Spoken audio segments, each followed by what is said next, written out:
जीनत अमान 2 बार शादी, फिर भी नहीं मिला सुख। राज कपूर की फिल्म के लिए देहाती बन गई थी। जीनत हिंदी सिनेमा की सदाबहार अभिनेत्री जीनत अमान की जिंदगी के पन्ने बहुत दिलचस्प रहे, फिल्में हों या फिर personal life. Zeenat Aman career के दिनों में हमेशा सुर्खियों में रही।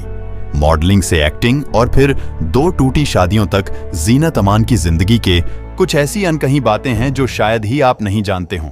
जानिए जीनत अमान से जुड़ी ये अनकही बातें। हलचल नहीं, ये थी जीनत अमान की पहली फिल्म जीनत के अमान। सरनेम के पीछे है दिलचस्प कहानी। जीनत मिस फेमिना इंडिया की रह चुकी है। Runner up Zeenat Aman. Lesser known facts. Zeenat Aman अपने जमाने की उम्दा अभिनेत्रियों में से एक रही हैं। एक्टिंग से लेकर बोल्डनेस तक जीनत अमान का कोई जवाब नहीं था। वह 70 से 80 दशक की सबसे चर्चित अभिनेत्री थीं, जिनके किस्से हेडलाइंस में छाए रहते थे। जीनत अमान की जिंदगी यूं तो खुली किताब थी, लेकिन कुछ बातों से आप पक्का अनजान होंगे। इस स्टोरी में हम आपको जीनत अमान की पर्सनल और प्रोफेशनल लाइफ के कुछ अनजाने किस्सों के बारे में बताने जा रहे हैं। क्यों? जीनत ने यूज किया अमान सरनेम। 19 नवंबर 1951 को मुंबई में जन्मी जीनत अमान की मां वर्धनी हिंदू थीं, वहीं पिता अमानुल्लाह खान एक मुस्लिम थे। जीनत के पिता हिंदी सिनेमा के मशहूर स्क्रीन राइटर थे, जिन्होंने मुगल-ए-आजम और पाकीजा जैसी ब्लॉकबस्टर फिल्में लिखी हैं। वह स्क्रीन राइटिंग हमेशा अमान नाम से लिखते थे, इसलिए जीनत ने भी अपना सरनेम खान की बजाय अमान लिखना शुरू कर दिया और इसी नाम से मशहूर हो गईं। पढ़ाई मुकम्मल नहीं कर पाई थीं जीनत अमान ने अपने पिता को 13 साल की उम्र में हमेशा के लिए खो दिया था। जब वह छोटी थीं, तब उनके माता पिता का भी तलाक हो गया था। पंचगनी में स्कूलिंग करने के बाद जीनत आगे की पढ़ाई करने के लिए लॉस एंजलिस चली गईं, लेकिन अपना ग्रेजुएशन पूरा नहीं कर पाईं। इसके बाद उन्होंने भारत वापसी की और एंटरटेनमेंट की दुनिया में कदम रखा। ब्यूटी पेजेंट की विनर रहीं जीनत अमान। फिल्मों से पहले जीनत अमान का मॉडलिंग की दुनिया में सिक्का चलता था। वह फेमिना मिस इंडिया प्रतियोगिता की दूसरी उपविजेता रहीं, जिसके बाद उन्होंने 1970 में मिस आइसा पैसिफिक का खिताब जीता। वह यह खिताब पाने वाली पहली दक्षिण एशियाई महिला हैं।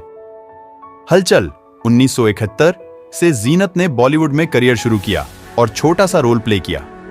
इसके बाद वह हंगामा में भी नजर आईं। जीनत अमान के करियर की ये तीनों फिल्मों बॉक्स ऑफिस पर औंधे मुंह गिरी। फिर जीनत के करियर के लिए मील का पत्थर साबित हुई देव आनंद की हरे रामा हरे कृष्णा। इस म्यूजिक ड्रामा ने जीनत की किस्मत चमका दी।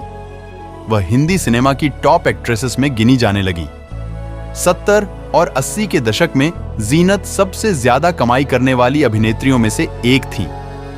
हरे कृष्णा हरे रामा का दम मारो दम सुपरहिट गानों में गिना जाता है, जो आज भी सदाबहार गानों की लिस्ट में शुमार है। इस गाने के जरिए देव आनंद और जीनत ने बॉलीवुड में हिप्पी कल्चर की शुरुआत की थी। गाने को लेकर काफी विवाद भी हुआ था। गाने में गांजे का इस्तेमाल किए जाने पर खूब बवाल मचा था। इसे उस वक्त ऑल इंडिया रेडियो ने बैन भी कर दिया था। क्या आप जानते हैं कि जीनत अमान को अपनी ब्लॉकबस्टर फिल्म सत्यम शिवम सुंदरम कैसे मिली थी? फिल्म में जीनत को कास्ट करने के पीछे की कहानी बड़ी दिलचस्प है। जब राज कपूर फिल्म में लीड हीरोइन करने के लिए ऑडिशन कर रहे थे, तभी जले हुए चेहरा लेकर एक देहाती लड़की उनके ऑफिस में पहुंचती है। ये लड़की कोई और नहीं बल्कि जीनत अमान थी।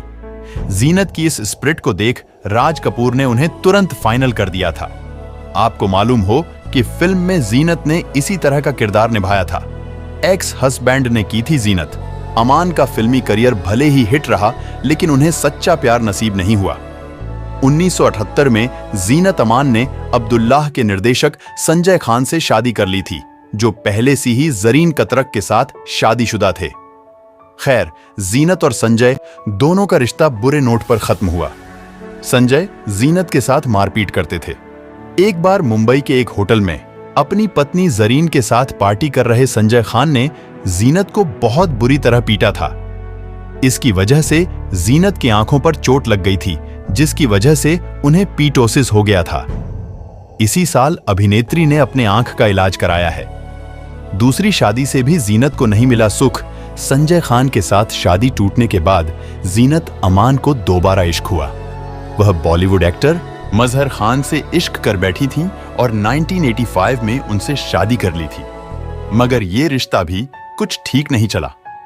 जीनत ने एक बार खुलासा किया था कि मजहर से शादी करना उनकी जिंदगी की सबसे बड़ी गलती थी। वह उन्हें काम करने नहीं दे रहे थे। साथ ही अभिनेत्री ने उन पर मारपीट का आरोप लगाते हुए शादी के बाहर साल बाद तलाक ले लिया था। सिमी गरेवाल के शो में जीनत ने बताया था कि मजहर के साथ शादी में वह खुश नहीं थी और उन्हें जैसे तैसे मजहर के साथ 12 साल बिताए। बता दें कि जीनत अमान के तलाक के बाद ही मजहर खान का निधन हो गया था। इस बात से नाराज उनके परिवार वालों ने मजहर के अंतिम संस्कार में जीनत को शामिल होने की इजाजत तक नहीं दी थी। मजहर से जीनत को 2 बेटे जहान और अजान हैं। तो दोस्तों, आपको यह स्टोरी अच्छी लगी हो तो एक लाइक जरूर करें। मेरे चैनल को प्लीज सब्सक्राइब करें। अपना ख्याल रखें। धन्यवाद।